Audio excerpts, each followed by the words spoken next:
پاکستان کی سیاست دن بدن زوال کا شکار ہوتی جا رہی ہے، اور اب صورتحال یہ ہے کہ ہمارے جو سیاستدان ہیں ان پر خواجہ سرا حملہ کر رہے ہیں، اور یہ سمجھ نہیں آ رہی کہ یہ خواجہ سرا جو ہیں یہ صحیح تھے یا غلط تھے، اصلی تھے یا نقلی تھے، اور ان کو کس نے بھیجا اور ان کا مقصد کیا تھا۔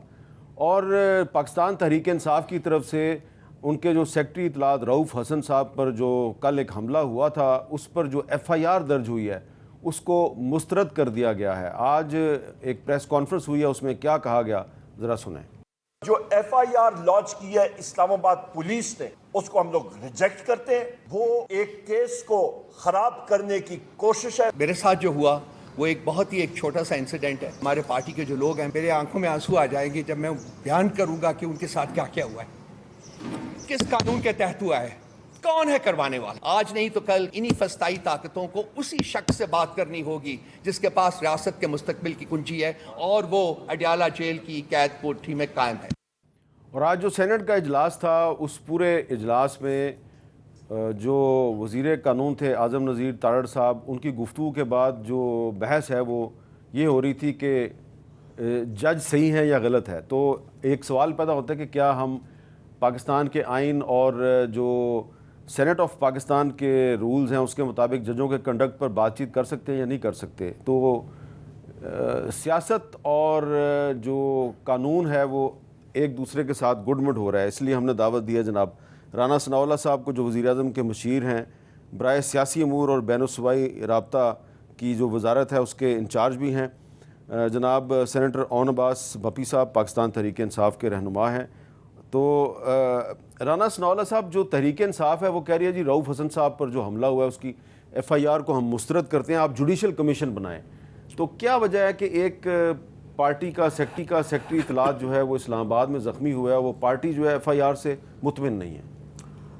دیکھیں، جو یہ واقعہ ہوا ہے یہ انتہائی افسوسناک ہے، قابل مذمت ہے۔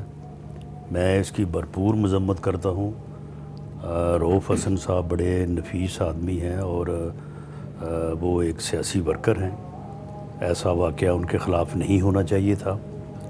لیکن معاملہ یہ ہے کہ اب ایک واقعہ ہو گیا، اب اس پر ایف آئی آر اگر پولیس نے بقول ان کے خود سے درج کر لی ہے تو کوئی امر مانے نہیں ہے کہ رؤوف حسن صاحب اپنی سٹیٹمنٹ جو ہے وہ لکھ کے جو ہے وہ ایک تتمہ بیان کی صورت میں دے دیں تو وہی ایف آئی آر کا جو ہے وہ درجہ اختیار کر جائے گی۔ تو اب صرف اس کے اوپر پریس کانفرنس کرنا، نہ کسی کو نامزد کرنا اور نہ کسی کے خلاف مدعی بننا، اور بات اس طرح سے گھمانا کہ اس کے جو ہے وہ اشارے کنائے جو ہے وہ کہیں کے کہیں جاتے ہوں، تو یہ میں سمجھتا ہوں کہ مناسب نہیں ہے۔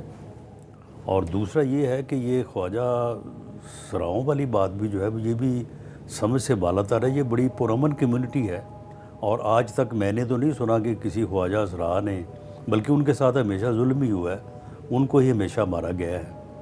تو اگر نوبت اب خواجہ سراؤں تک آ گئی ہے تو میرا خیال ہے کہ پھر ان کو صلح کر لینی چاہیے، اور یہ بات جو ہے نا یہ بیٹھ کے طے کرنی چاہیے۔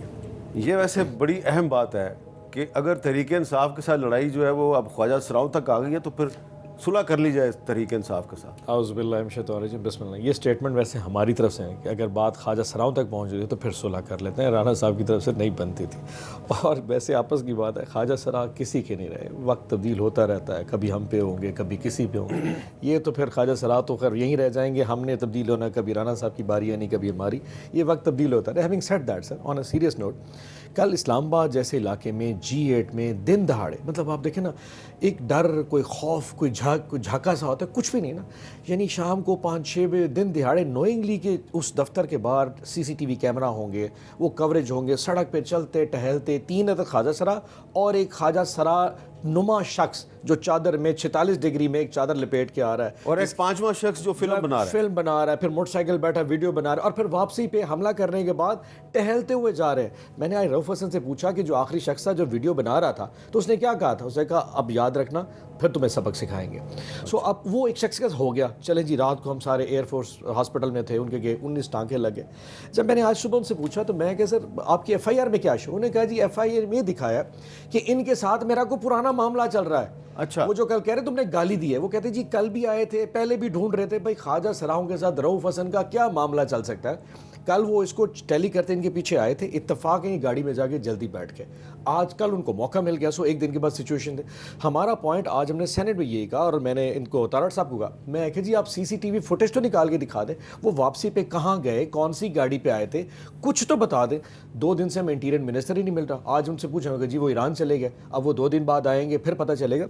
सो गवर्नमेंट की सीरियसनेस ये है कि विदाउट हैविंग डाउट, कि आप हम डाउट नहीं करते किसी को, लेकिन अगर आपने इस पर कोई कार्रवाई की हमसे शेयर कर लें कि वो किधर गए, क्यों हुआ। एक देखें, रऊफ हसन एक आम शख्स नहीं है, वो पाकिस्तान तहरीक इंसाफ जो पाकिस्तान की सबसे बड़ी जमात है, जो 20 करोड़ अवाम को रिप्रेजेंट करता है, उसका सेक्रेटरी इंफॉर्मेशन है। सो अगर उस पर अटैक होता है प्योरली वो तहरीक इंसाफ पे, और फिर ऑटोमेटिक नैरेटिव बिल्ड होगा, क्योंकि वो इंफॉर्मेशन सेक्रेटरी है, क्योंकि वो बोलता है, क्योंकि उसकी ज़बान है, वो रिप्रेजेंट करता है, उसकी ज़बान बंदी के लिए किया गया। अब कौन से एनआरएस हैं, उनके क्या पॉइंट है, उनका क्यों कर रहे हैं रीजनिंग, ये तो बात की बात है। अगर गवर्नमेंट सीरियस है तो आज सेनेट में हमने बड़ा शोर मचाया कि हजूर बताएं तो सही, लेकिन क्योंकि मोहसिन नकवी साहब वज़ीर आज़म से भी ज़्यादा मसरूफ़ हैं और वो मतलब समझते हैं सेनेट में शायद उनका आना नहीं बनता, उन्होंने कोई जवाब नहीं दिया। तो इसलिए फिर ये सवाल तो उठेंगे, आप जवाब दे दें सवाल बंद हो जाएंगे, लेकिन अगर इस पर खामोशी गवर्नमेंट की तरफ से आएगी तो फिर क्या सरियाँ तो जन्म लेंगी। तो आई एम श्योर कि they should stop to it. अच्छा राना सनाउल्लाह साहब, ये जो वाक़या हुआ है, इस वाक़े के बाद आपने देखा कि आज जो प्रेस कॉन्फ्रेंस थी, रऊफ हसन साहब जो हैं उनका लबो लहजा जो है वो पहले से ज़्यादा मुझे आज सख्त नज़र आ रहा था। और उसके बाद हमने देखा कि एक तहरीक इंसाफ के रुपोश रहनुमा 1 साल से रुपोश थे, हमाद अदर साहब, अचानक वो आज इस्लामाबाद में तहरीक इंसाफ के सेक्रेटेरिएट में नमूदार हुए, फिर गायब हो गए। और हम सुन रहे हैं क्या मुराद सईद साहब भी मंजर आम पे आने वाले हैं। तो तहरीक इंसाफ बजाय कि प्रेशर में जाए तो वो तो मज़ीद अग्रेसिव होती जा रही है। नहीं देखें, मज़ीद अग्रेसिव हो या जो है वो मंजर आम पे आएँ या ना आएँ, मामला ये नहीं है। मामला ये है कि जो इस वक्त सियासी सूरत हाल दरपेश है, उसका तो हल जो है वो सियासी क़ुव्वतों ने बैठ के निकालना है ना। अगर ये लड़ाई कहीं और जाके लड़ी जाने लगेगी जिस तरह की इस वक्त हो रहा है, तो ये मामले जो हैं जिस तरह से आपने इब्तदाइये में बात की है, तो ये तो फिर सियासत और ज़्यादा ज़वाल पजीर होती चली जाएगी। अगर ये इसी सूरत में इसको इसी तरह से आप देखें, अगर PTI या बानी PTI या ये लोग ये समझते हैं कि ये इस तरह से हर चीज़ को बुलडोज़ करके तो जो है वो हर चीज़ पे जो है वो काबज़ हो जाएंगे, तो ये मुमकिन नहीं है, ऐसा नहीं हो सकता। सियासी मामलात जो हैं उनका ये सियासी तौर पे हल निकालेंगे तो निकलेगा, फिर ही बात आगे जाएगी।